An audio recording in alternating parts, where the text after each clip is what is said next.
مت سہل اسے جانو پھرتا ہے فلک برسوں، مت سہل اسے جانو پھرتا ہے فلک برسوں، تب خاک کے پردے سے انسان نکلتے ہیں۔ محمد علی جناح ایک بے بدل قائد تھے۔ اللہ نے انہیں آہنی عزم سے نوازا تھا۔ بڑی بڑی آزمائشیں آئیں لیکن ان کے حوصلے سے مات کھا گئیں۔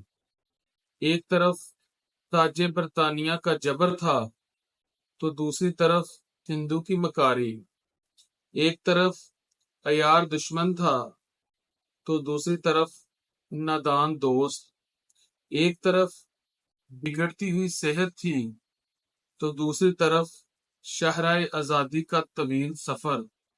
لیکن قائد کی کیفیت یہ تھی کہ حوصلے پست تھے، فاصلہ دیکھ کر فاصلے کٹ گئے، حوصلہ دیکھ کر۔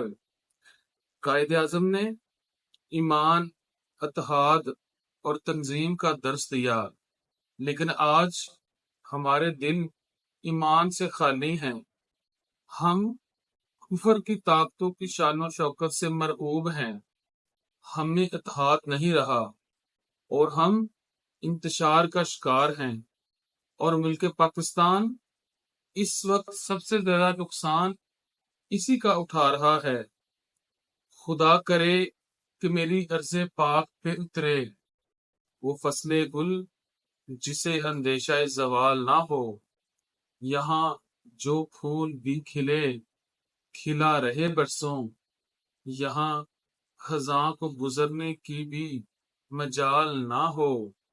خدا کرے کہ میرے ایک بھی ہم وطن کے لیے حیات روگ نہ ہو، زندگی وبال نہ ہو۔ آج قائد سے محبت کا تقاضا یہ ہے کہ اس پریشان حال پاکستان کو سنبھالا دیا جائے اور محبتوں کے پھول مہکائے جائیں تاکہ قائد کی روح تسکین پائے۔ بہت شکریہ۔